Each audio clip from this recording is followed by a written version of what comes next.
Amen. We finished our last presentation by talking about the message given in October. It began with a message on Fatima and it ended with a message on the counterfeit. So we know that part of this message is designed to give us an understanding of what is happening within the papacy. So it isn't my intention for the sake of time to go into a very in-depth discussion of this subject or to lay out all the logic that's been previously presented. I suppose the key obstacle to that being time. But I want to just quickly revise the study of the counterfeit. If you have questions about that, we can point you in the direction of other presentations that may go into the subject with some more detail. But just as a way of introduction, we understand that there was a war in heaven, that this war was between Christ and Satan. That war spilled out onto this earth, and since that point in time, what type of war has this been? It's been a proxy war. And a proxy war is when two parties fight, but they fight through other agents. So the United States is fighting Russia, but they're not fighting. You have troops in Syria fighting. You have Assad's troops fighting against rebels. So you have USA and Russia. And the United States is arming rebels. Russia is arming Assad, or the government, and it's the rebels and Assad that are fighting. Who's Assad? The president of Syria.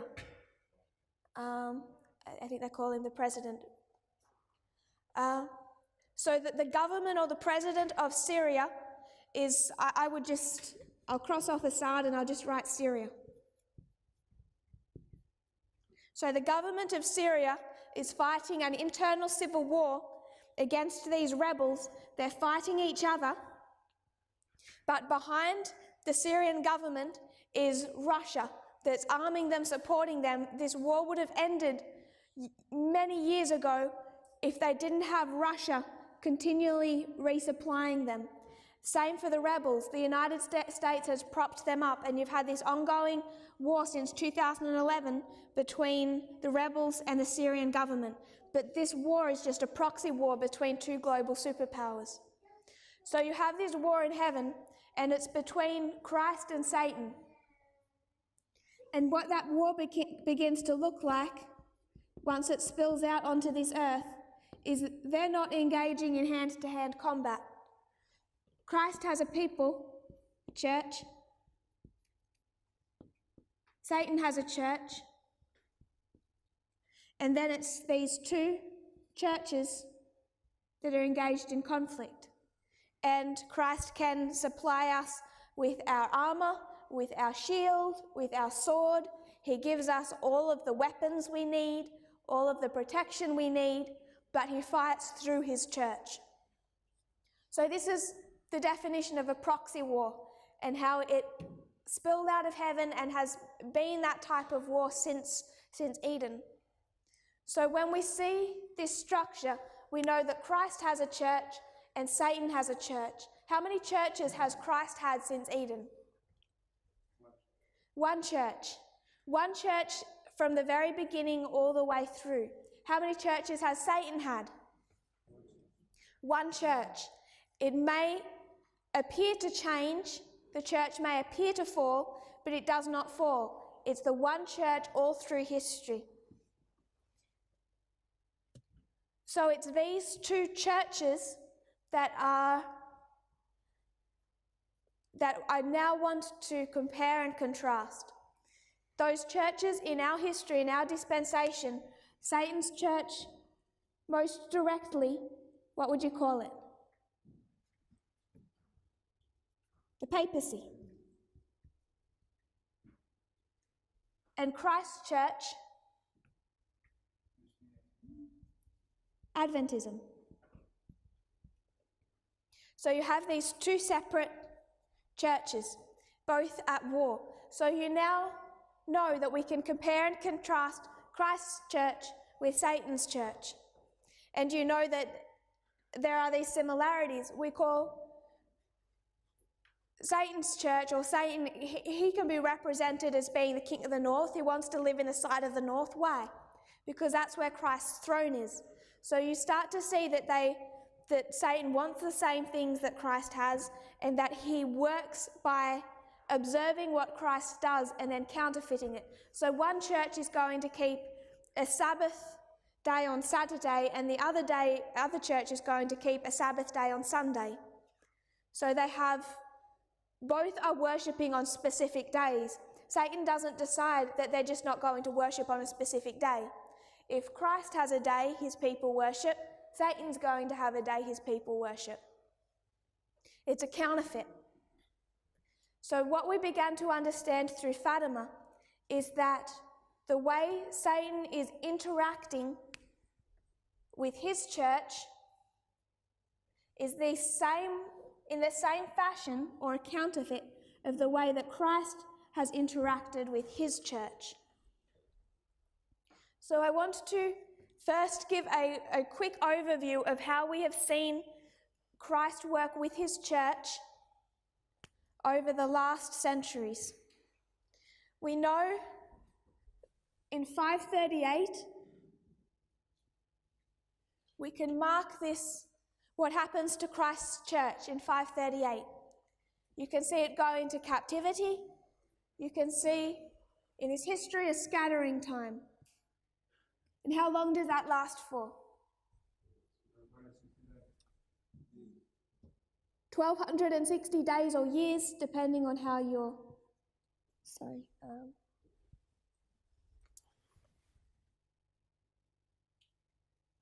how you're wording that prophecy. 538 to 1798.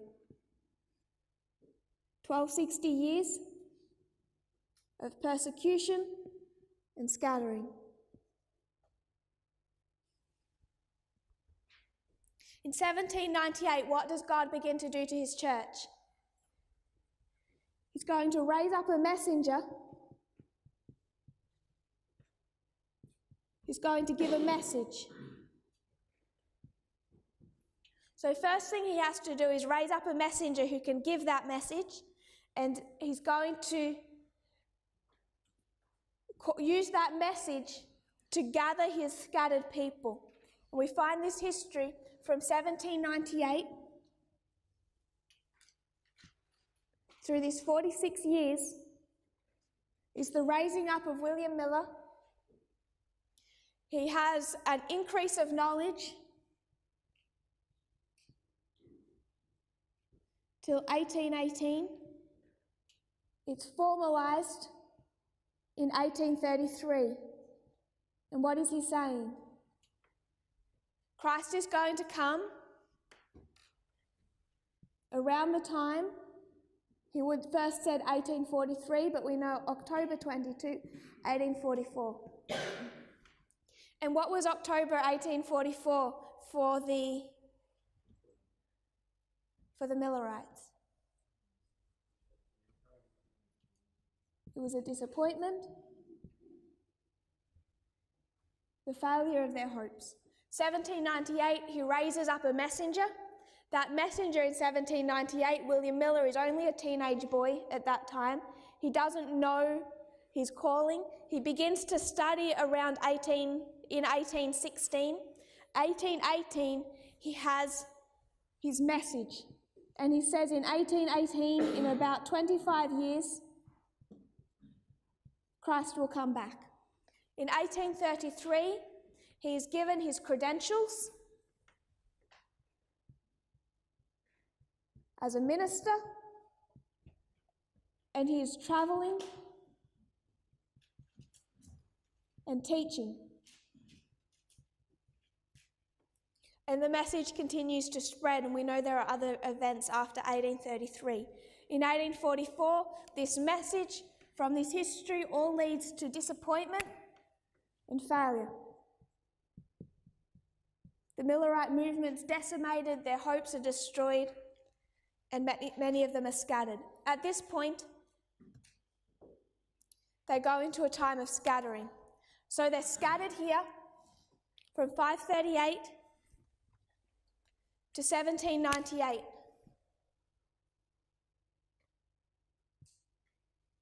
They're gathered for these 46 years. After October 22, 1844, they are again scattered.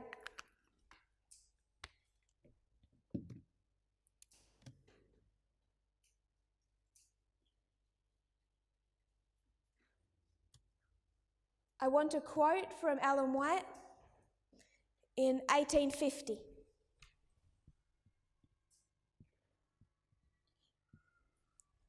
She writes in 1850, "The Lord has showed me that he has stretched out his hand the second time to recover the remnant of his people." So she's being told that the God is going to make a second attempt to gather his people. When was the first attempt? 1798 to 1844. They've been scattered, and now God is going to make a second attempt to gather them. She says, in the scattering time, after October 22, Israel was smitten and torn, but now in the gathering time, God will heal and bind up his people. In the scattering, 1844 to 1850, efforts made to spread the truth had but little effect, accomplished but little or nothing. But in the gathering, where God has set his hand to gather his people, efforts to spread the truth will have their designed effect. What's that quote again? This is Review and Herald. Review and Herald, November 1, 1850. Paragraph 9. So she says in this paragraph, we've been gathered in these 46 years, then we were scattered, and God is going to make a second attempt to gather the remnant of his people. In the next paragraph, she says this, in our movement famous passage, the Lord showed me that the 1843 chart was directed by his hand, and that no part of it should be altered. So on this same day, the next paragraph, she states that 1843 chart, laying out those prophecies, was directed by the hand of God. 5 MR 202.4.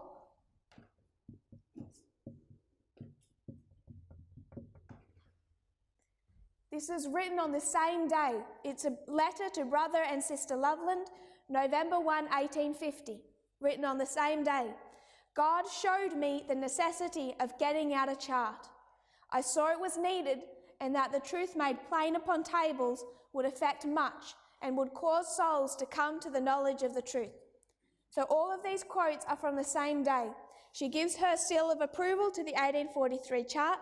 She writes that they must get out, she has been told that they were to put out the 1850 chart. She says this all in the context of God making a second attempt to gather up his people.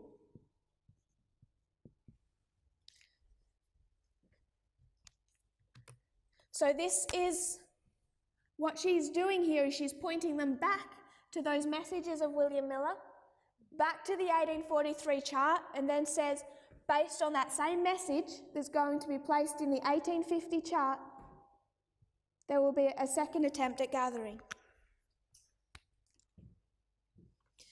But we all know that this ended in failure. And in 1863, what happened to Adventism? Two different things happened in 1863 I want us to remember. First of all was the organisation of the church. Was this good or bad? Good. Organisation is a good thing. We should be organised. So they were organised. That's a good thing. But then they rejected the message. They rejected the 25-20. Good thing or bad thing? Bad. So they organize, which is a good thing in our history, but they reject the message, which is a bad thing. So they've entered again from 1863. We recognize that from 1863, we go back into a time of scattering. And how long does that scattering last for?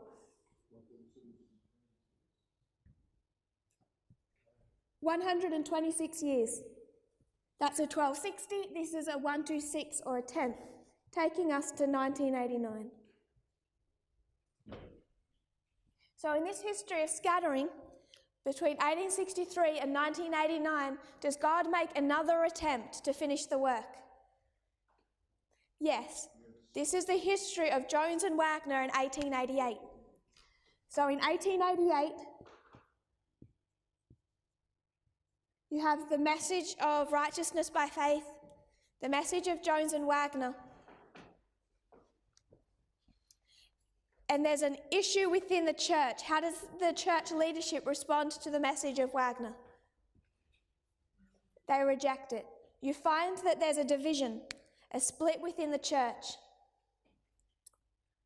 where you find on one side Elder Butler,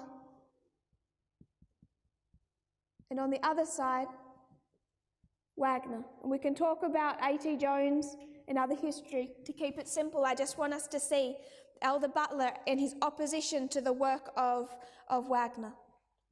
In 1886, 2 years prior to 1888, Elder Butler writes a pamphlet as a direct attack against the message of righteousness by faith, and it's called the Pamphlet on Galatians.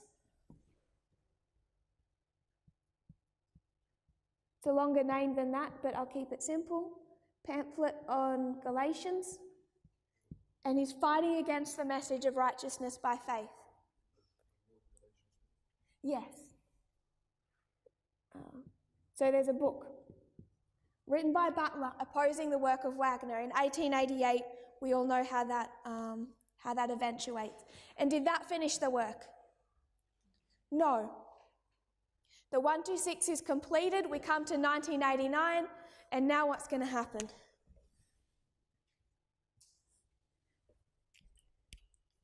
This is the Alpha of modern Israel, and this is the Omega of modern Israel. Now God gathers his people. And what does he first have to do? Raise up a messenger. We find Elder Jeff raised up in 1989. The arrival of the first angel, the first angel's message. So in a very brief, quick overview, this is our history from 538, but particularly from 1798, and this is the history of modern Israel.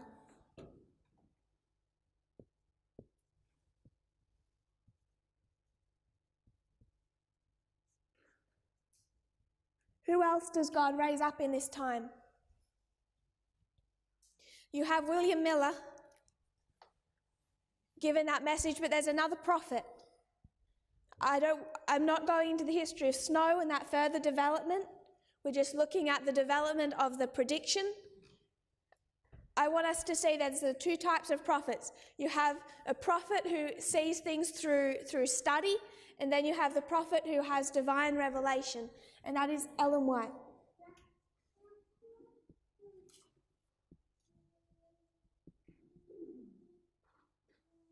She's also raised up in that history, converted just prior to October 22, and does her work. So this is the history of the true. Now I want us to see, or be reminded, how this parallels with the history of the counterfeit. Why are God's people scattered? What causes God's people to be scattered? And let's change the word scattering to captivity. Why do God's people go into captivity? They reject the message. Another word for that would be rebellion. So God's people go into captivity because they rebel against their boss. And who takes them into captivity? The king of the north. So God's people go into captivity because of their rebellion against their master, and they are enslaved by the king of the north. So in 1798, what happens to Satan's church? In 1798, what happens to the papacy? They go into captivity. If they go into captivity, why did they go into captivity? Rebellion against who? Their boss. You have to compare and contrast the two situations.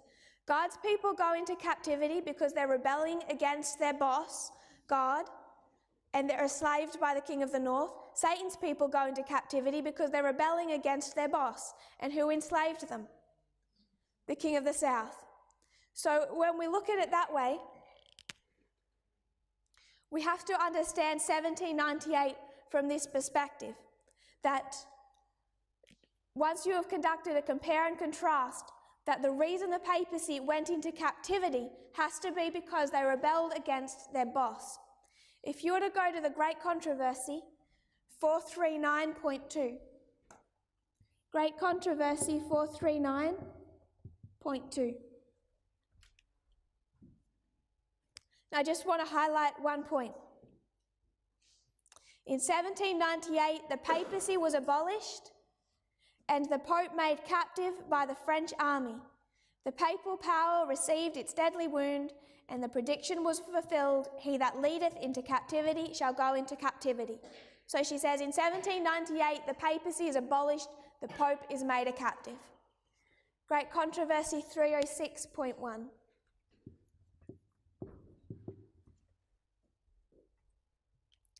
The 1260 days or years terminated in 1798.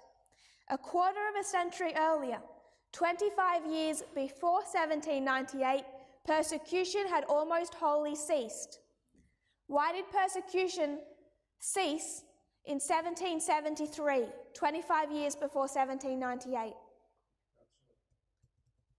Because the Pope abolished the Jesuit order. What was the job function of the Jesuit order? They are to control the kings of Europe and persecute God's people. And what does the papacy do in 1773 when they abolish the Jesuit order? They stop fulfilling the job function given to them by their boss. They stop persecuting God's people. They stop controlling the kings of Europe. So in 1773, they have gone into rebellion against their boss. They're no longer persecuting God's people. They're no longer controlling the kings of Europe. 25 years after their rebellion, they go into captivity. So from 1798, the papacy was abolished, the Pope went into captivity, and you could call this a scattering. And we briefly touched on this when we looked through our histories and we touched on Fatima. What gathers God's people? A message. In how many parts? It's a 3-part message. A 3-step prophetic testing message. So what needs to happen to bring the papacy out of a scattering time? A 3-step prophetic testing message. Now what we're doing is we're taking the true of modern Israel and we're comparing and contrasting it with the counterfeit of modern Babylon. How many histories do you find of modern Israel? An Alpha and Omega, Millerites, 144,000. 2 different histories, beginning and an end. So for modern Babylon, how many histories must there be? 2. An Alpha and an Omega history, a beginning and an end. So you know that there has to be a history prior to our own because we know that we're in the final events of world history. There must be history prior to our own, but past 1798, where you see modern Babylon resurrect and attempt to finish the work. What resurrects God's church is a 3-step prophetic testing message. What resurrects Satan's must be a 3-step prophetic testing message. And we discussed the history of Fatima, that they are given 3 secrets as they are known. The first one is a vision of hell. It's a message of fear. The second one, defeat the Soviet Union, defeat the King of the South. The third one, a vision of judgment. If you find yourself failing the second. The first one, a message of fear. The second one, your job function. The third one, the consequences of failing your job function. They were given a counterfeit 3 angels message. They're given that counterfeit 3 angels message in 1917. So you know in 1917, when they have that counterfeit 3 angels message, you know that they must be in a history where Satan is doing a work of restoring his people.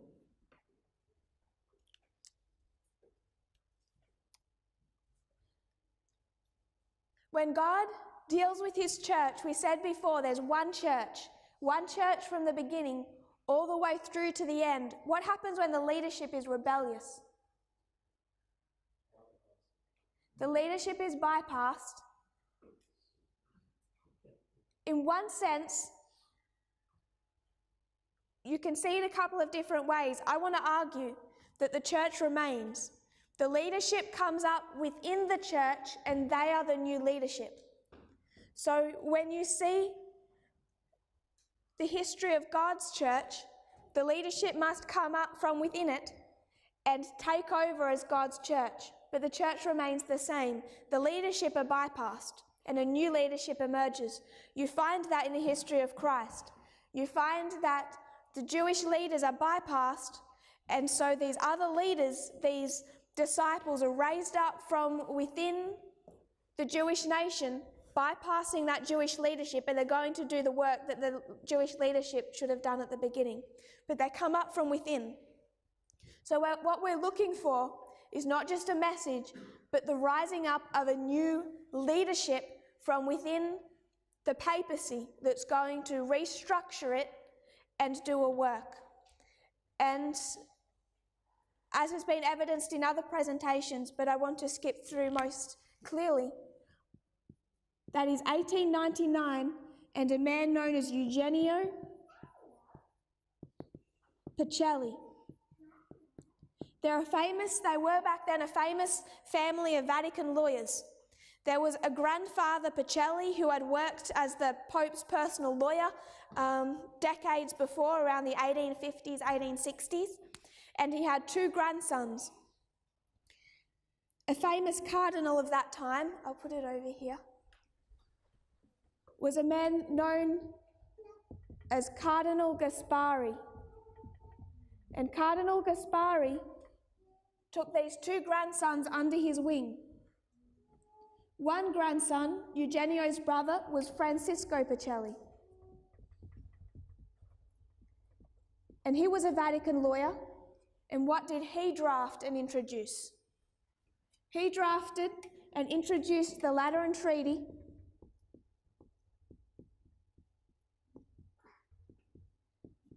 with Mussolini.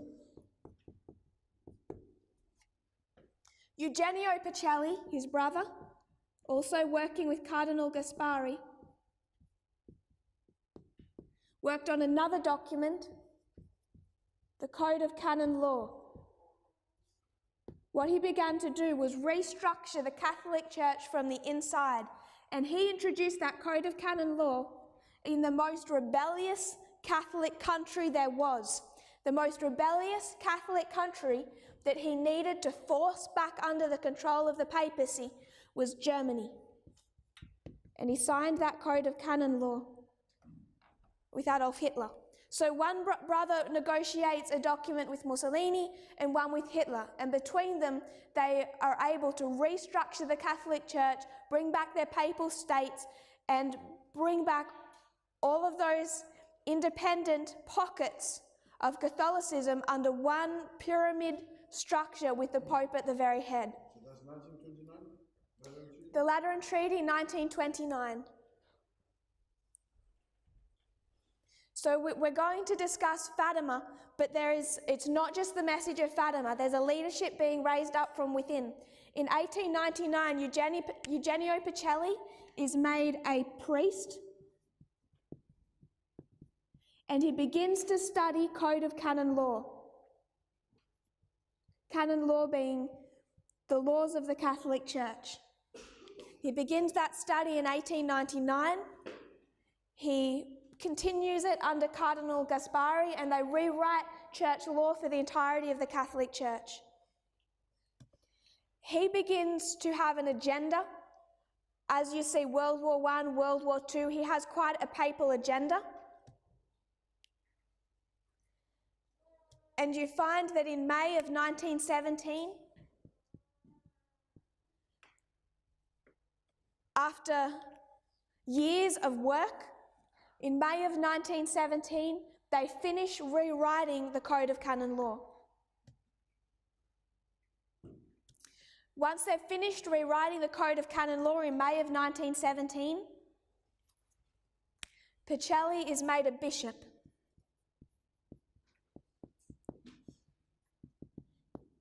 And the reason that he's made a bishop is that they want to send him to that rebellious country of Germany to bring the Catholic Church back into the control of the papacy, because they were quite rebellious.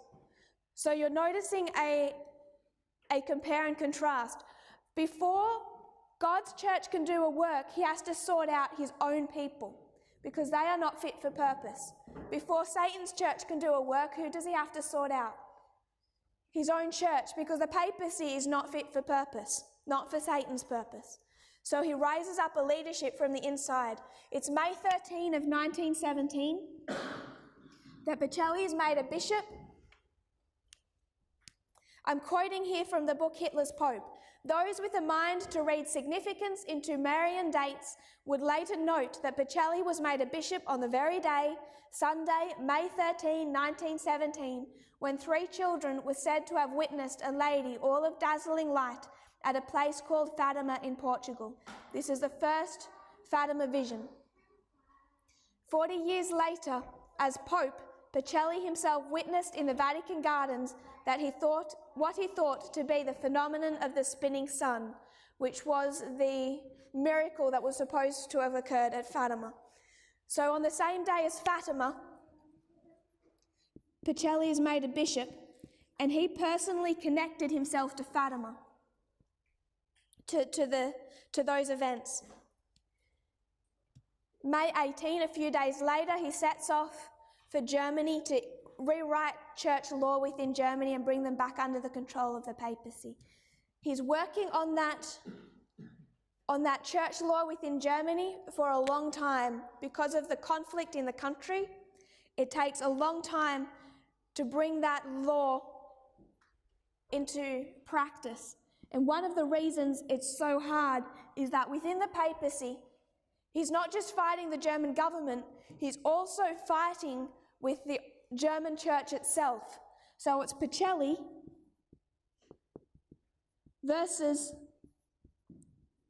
the German church, the German Catholic Church. What you find is there's civil war within the church, because they don't want to come under the dictatorship of the Vatican. But he finally has that signed in 1933, and he has a quid pro quo with Hitler, where Hitler allows him to introduce this church law as long as Pacelli dissolves the last democratic political party in the German government. It's this introduction of this law that also places Hitler as a complete dictator, but they sign a concordat.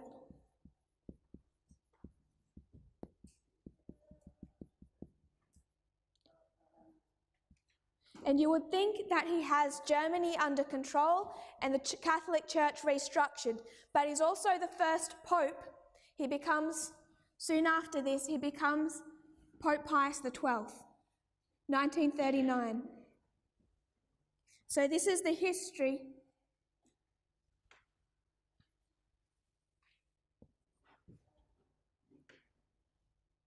of Pope Pius XII, Eugenio Pacelli. And he has a plan that out of the chaos of World War II, either by supporting Hitler and defeating the Soviet Union or being neutral and acting as some type of mediator, that he's going to be able to really revive the Catholic Church as a political power over Europe. And he's hoping to do that through the history of World War II, so much so that ambassadors to the Vatican, particularly from Britain, are disgusted with him because they can see his attempts. And because he wants to be neutral or support Hitler, he's refusing to condemn the Holocaust or help the Jews within Rome. So he made quite some enemies in that history. His hopes in 1945 were dashed when Germany was defeated and communism swept across Eastern Europe all the way up to the very doorstep of Italy and almost took over Italy itself. There was a great disappointment. From Fatima forward, it was recognized by Franco in Spain, as well as these other dictators, Mussolini and Hitler, that their fight against communism really was under this, it was under the cult of Mary. It was Mary in this second secret that said to defeat the King of the South. So they used Mary throughout this history as a rallying call against communism. I'm just going to quote from Hitler's Pope. Pacelli's remarkable agenda was impelled, as we have seen, by an almost messianic conviction through 3 generations of the Pacelli family that the Church could survive and remain united in the modern world only by strengthening papal authority through the application of law. And that's what he put into effect from 1899 all the way through to his election as Pope, and then attempted to capitalize off. 1945 resulted in the disappointment of those hopes. And again, we find a scattering time. In this history, all they're trying to do is everything in their power to make sure that Italy doesn't fall under communism and that the Catholic Church doesn't lose the small amount of power it had gained. In 1850, Pope Pius XII, Eugenio Pacelli, makes a second attempt using the message of Fatima and the cult of Mary. And in 1950, he steps out onto the loggia above St. Peter's Square and he announces to the thunderous applause of a 1 million strong crowd, 1 million people, that Mary, when the course of her life was run, was assumed in body and soul to heaven. This is the formal definition of the dogma of the Assumption.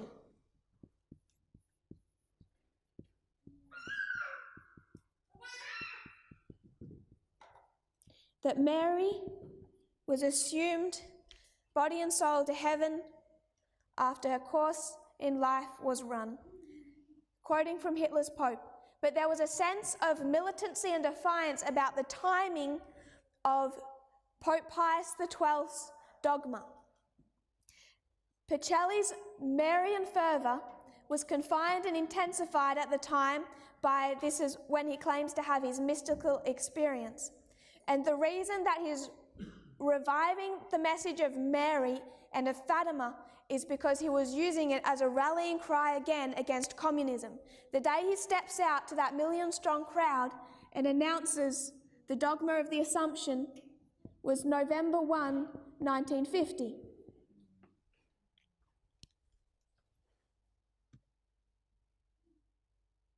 But this came to no fruition.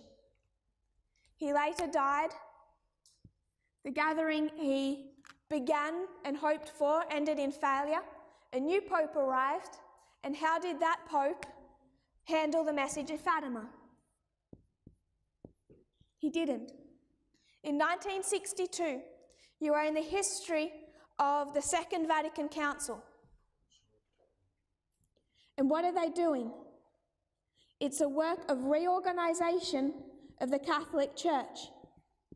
Question: if this organization was good for God's church, for their mission, was this reorganization good for Satan's church and for their mission at the end of the world? Yes. But what else do they do at the Second Vatican Council?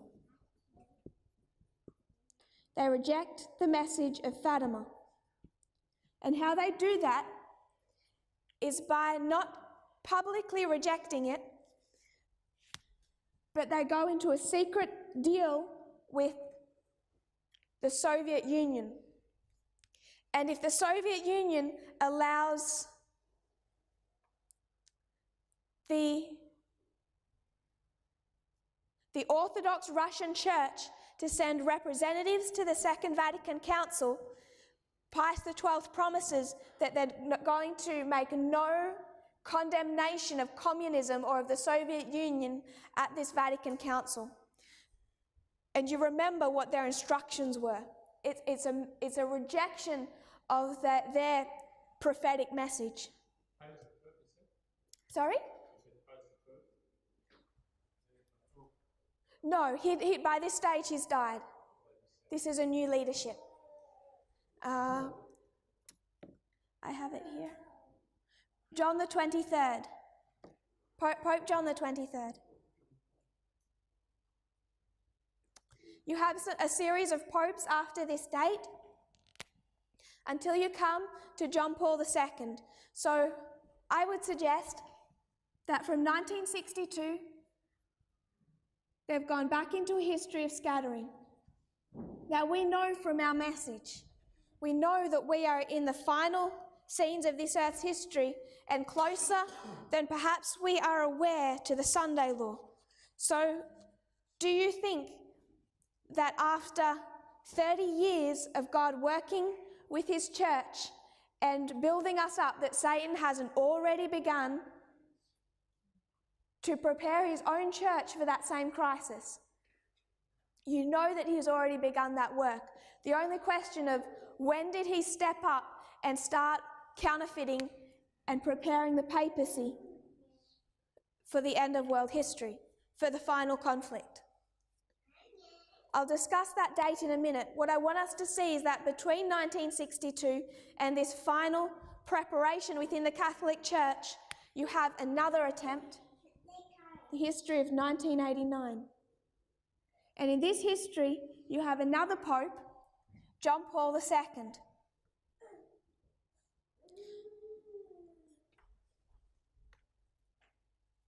You have John Paul II, and he's the leadership of the Catholic Church. Now, in this history of Butler and Wagner, who's right and who's wrong?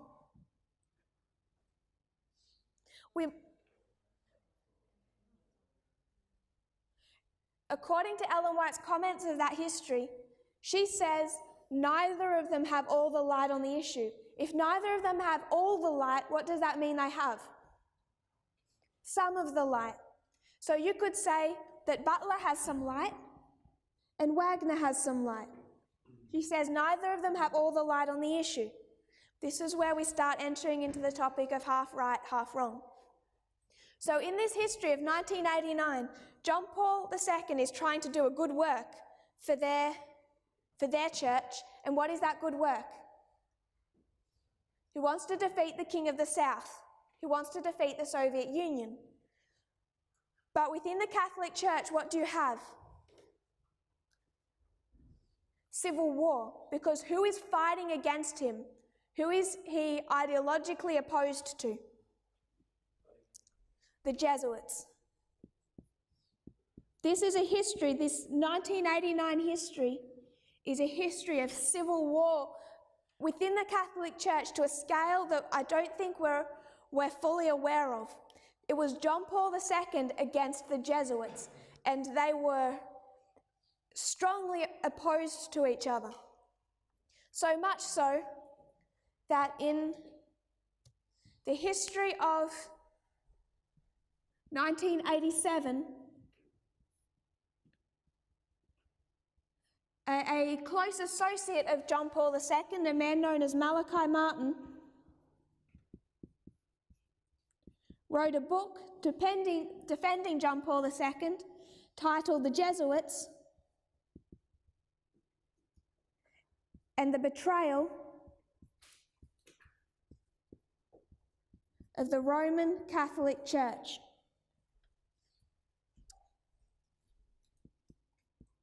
And you find that there's this split and this civil war between them.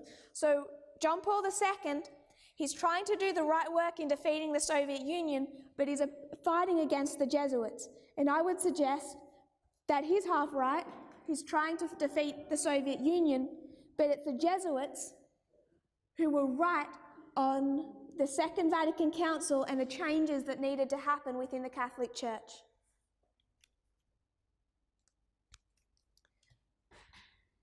So we've flown through this history. We've seen that there is a history of an alpha and an omega. This being the alpha, this being the omega.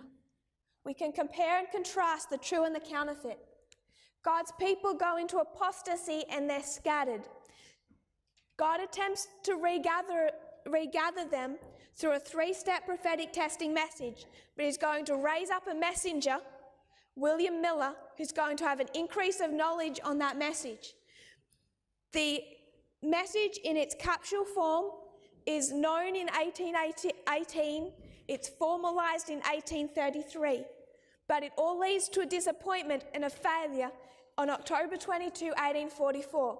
In that history, he's also raising up a prophetess who has visions. She's instructed by God, not through just a study of the word, but directly.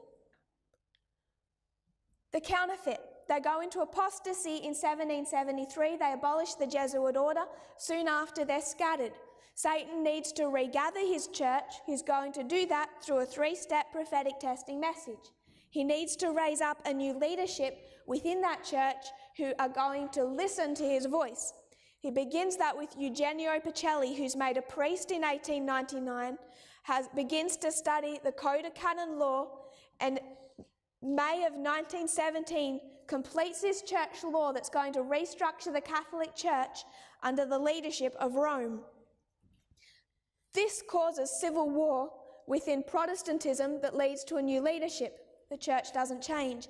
This leads to a civil war within the papacy. A new leadership emerges, but the church essentially doesn't change. 1933, it's formalised. He becomes Pope Pius XII. 1945, disappointment and failure. You have 1798, 1899, 1818, 1917, 1833, 1833, 1844, 1945. Like any counterfeit, trying to be perfect, not succeeding to be perfect. Again, they're scattered. Now it's just a struggle to keep communism from your doorstep.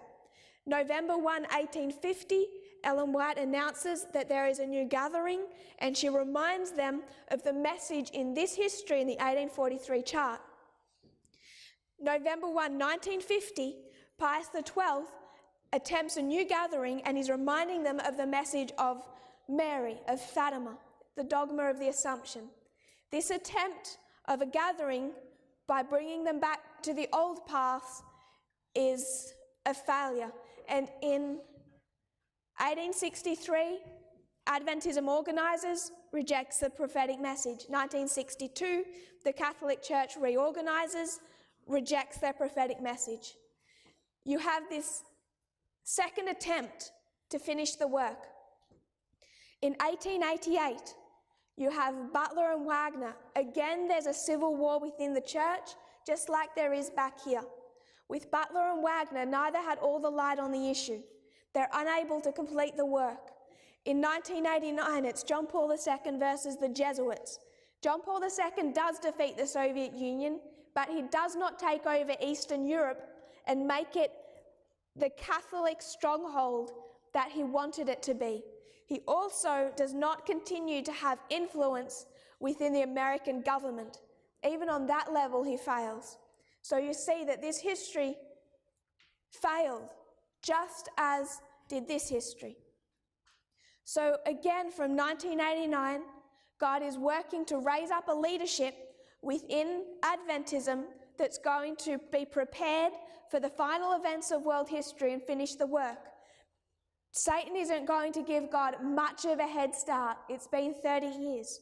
So you know that the Catholic Church today, it is in a state of civil war. It's in a state of civil war because there's a new leadership that's overthrowing the old order and is preparing them for the final scenes of world history.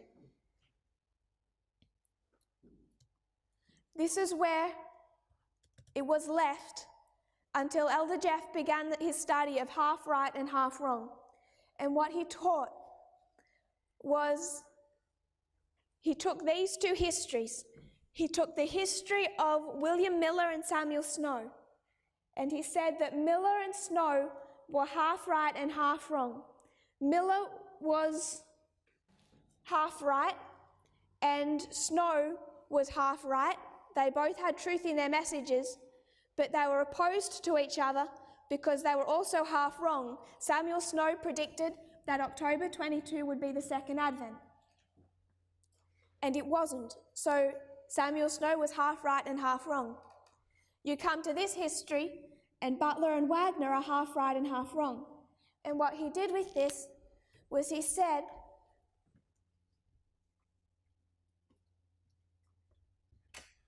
that you have these other histories, two other histories. It's Miller and Snow, and it's Butler and Wagner. And he lined that up with himself and Elder Parminder in the history of 2012 and the rejection of time. He said that Miller and Snow were half right and half wrong. Butler and Snow were half right, half wrong. And therefore, in this dispensation, he was half right and half wrong, and Elder Parminder was half right and half wrong. This is the dispensation of 2012 to the dispensation of 9/11. I'll rub out these quotes. We talked about our 4 dispensations.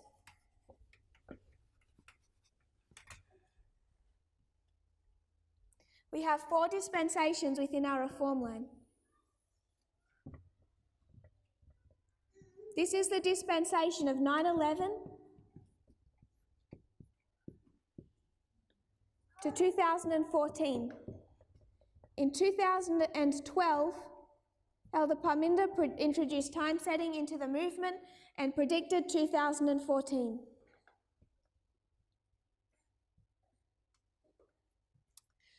When that prediction was made, Elder Jeff rejected the message of time setting.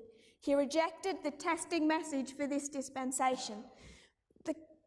We have said from this movement for many years, if you reject the first angel's message, can you be benefited by the second? Continue that logic. If you reject the second angel's message, can you be benefited by the third? Did Elder Jeff accept the second angel's message?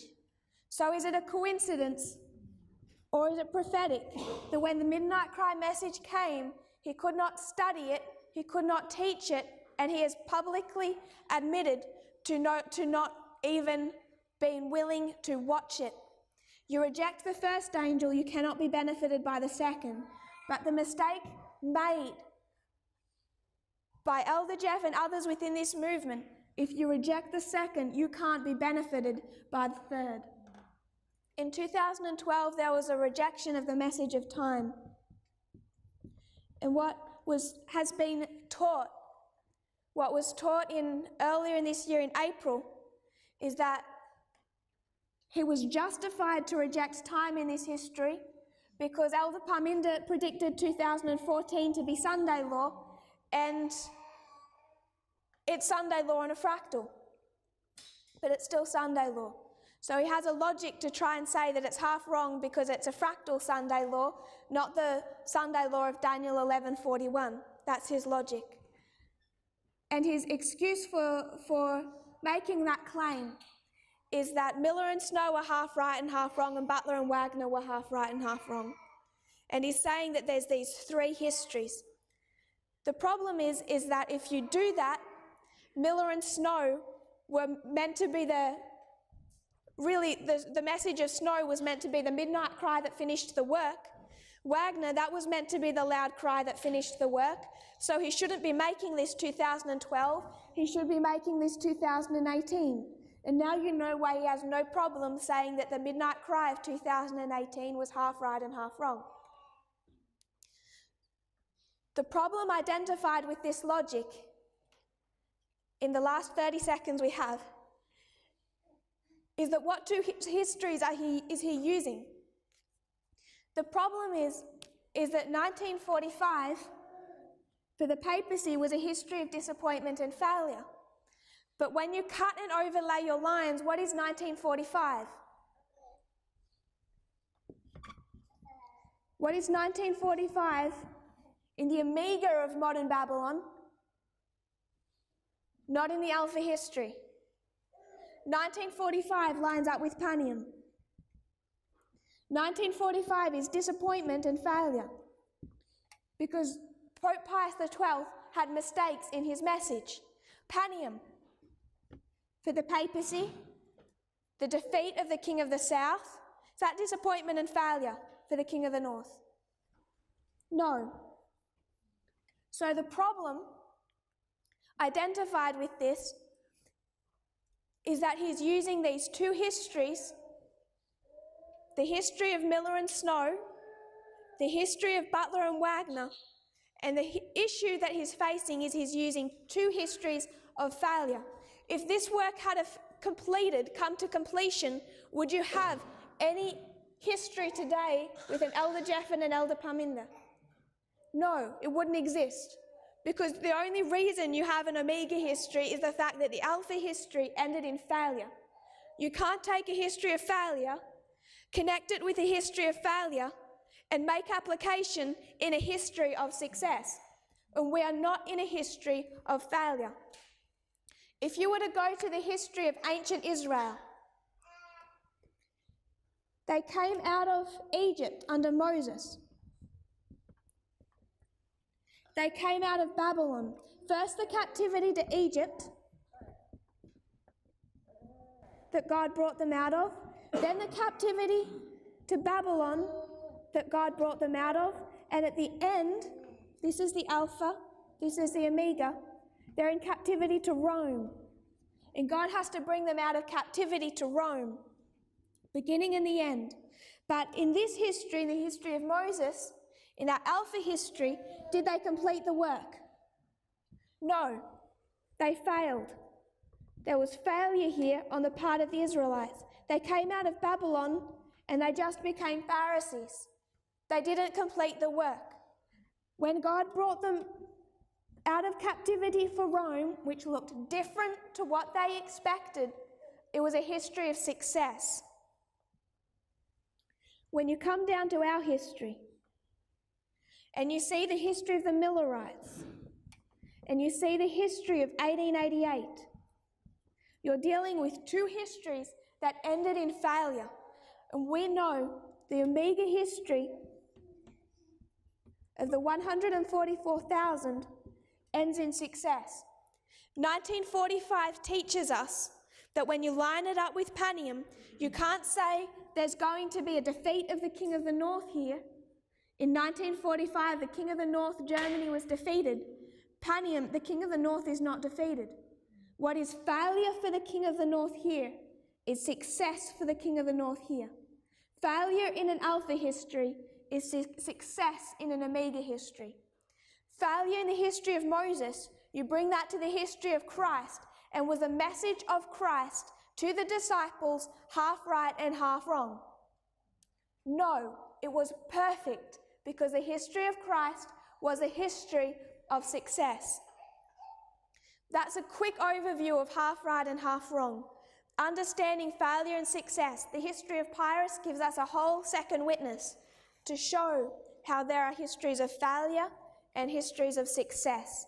And you cannot use the mistake of a failure and project that into a history of success. What did happen was the rejection of the second angel. And if you reject the second, you will not be able to receive the third. Where over time, this is the counterfeit laid out fairly quickly. When we come back tomorrow, the purpose of our studies, really what I want to bring us to, is to discuss this movement within the Catholic Church, our current counterfeit movement. Right now within Adventism, there's a movement coming up, this movement. The leadership of Adventism has been passed by. This movement becomes the leaders of Adventism. The same church remains. God's church never changes, but the leadership is passed by. And you find that people have to make a choice, and it can look like a split or civil war. So when you look at the Catholic Church, we're preparing for the final events, they're preparing for the final events. And as they prepare for the final events, Satan's going to counterfeit the same work. A movement within the Catholic Church that replaces the leadership and prepares them for the final events of world history. And I'm stating that that leader is Francis. And the work that he is doing is to restructure the Catholic Church.